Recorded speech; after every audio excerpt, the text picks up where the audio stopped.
انہیں دوبارہ میکے کی دہلیز پر لایا کرتی ہے، وگرنہ والدین تو بروز جمع ہو چکے ہوتے ہیں اور ان کا کیا شکوہ، اندھیرے میں تو اپنا سایہ بھی ساتھ چھوڑ دیتا ہے۔ میرے لہجے میں سچائی کی تلخی دیکھ کر امی بے چین ہو گئیں۔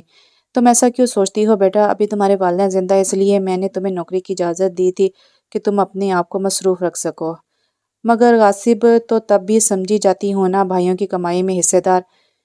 ہمت کیا کر ایسی دل دکھانے والی باتیں نہ کیا کر۔ امی میرے لہجے کی بے رحمی پر رو دی، مگر میری آنکھوں کے سوتے خشک تھے، شاید برسنے کا حق کھو چکے تھے یا پھر انتہا کی حدود کو پہنچا ہوا ضبط مجھے ایسے کسی بھی عمل سے باز رکھتا۔ کبھی دل چاہتا کہ اپنا سارا درد آنسوں کے رستے بہا ڈالوں، مگر عزت نفس رستہ روک لیتی۔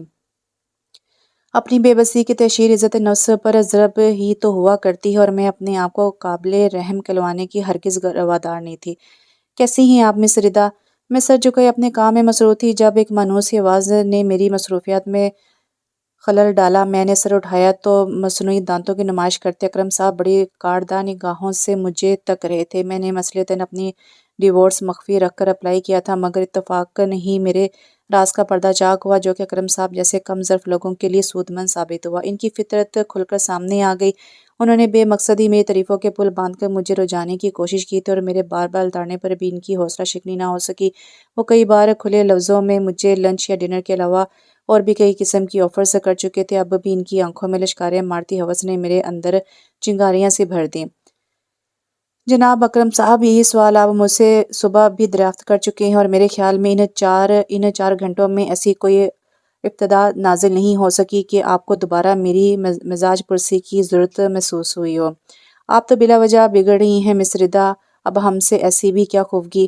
کام کی بات کیجیے اکرم صاحب، میں مصروف ہوں، میں نے رکھائی سے کہا تو وہ معنی خیز انداز میں مسکرا دیے۔ شوکت صاحب نے آپ کو اپنے کمرے میں طلب کیا ہے، ان کی معنی خیز انداز سے سازش کی بو آئی گنجا پٹیل، میں نے دانت پیس کر کہا، اور سر جھٹک کر پیڈ پنسل سمیت شوکت صاحب کے روم کی جانب بڑھ گئی۔ وہ فون پر مصروف تھے، اس لیے سر کے اشارے سے مجھے اندر داخل ہونے کی اجازت دی۔ مس ردا، آپ کی ٹریجڈی کے متعلق سن کر بے حد افسوس ہوا۔ فون رکھ کر انہوں نے بے دھڑک کہا۔ میں جواباً ٹھنڈی سانس بھر کر رہ گئی۔ یہ یقیناً اکرم صاحب کی انتقامی کارروائی تھی، اور مجھے ان سے یہی توقع تھی۔ یہ حقیقتاً قصداً مخفی رکھنے کی وجہ دریافت کر سکتا ہوں؟ میرے خیال میں کم سے کم میرے لیے یہ کوئی قابل افتخار امر نہ تھا جس کے اشتہار بانٹے جاتے۔ اس بار میں اپنے لہجے کی تلخی نہ چھپا سکی۔ مگر آپ کی جاب متاثر ہو سکتی ہے، مرضی ہے آپ کی، مالک و مختار ہیں آپ۔ جاب آپ کی ضرورت ہے یا مجبوری سمجھ لیجئے۔ ایسی کسی بھی ٹریجڈی کا شکار ہونے والی عورت کے مسائل سمجھ سکتا ہوں میں۔ مقام حیرت ہے۔ وہ ذرا سا آگے کو جھک آئے، ان کی آنکھوں کی محسوس چمک ان کے بیان سے اختلاف رکھتی تھی، تب بھی میں خاموش رہی۔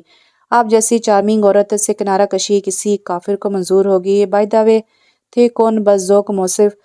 ان کی اصلیت کی پہلی پرت اترتے ہی میرے ضبط کی تنابیں چھوٹتی چلی گئیں۔ شوکت صاحب کا عہدہ اختلاف رکھنے کے باوجود ان دنوں درگزر سے کام لے رہا تھا، مگر اس بار میں اپنے اوپر قابو نہ رکھ پائی۔ میرے لہجے میں زہری زہر بھر گیا، جسے مثلاً بھی چھپانے کی میں نے صحیح نہ کی تھا۔ ایک صاحب عورت کو اپنا دستے نگر جان کر لفظوں کی کاری ضرب سے اذیت کے کچوکے دینے والا، اس کی معمولی سی کوتاہی یا غلطی کو پکڑ کر نااہلی کا سرٹیفکیٹ تھما کر اپنے آپ کو اہل قرار دینے والا آپ ہی کا ایک ہم جنس۔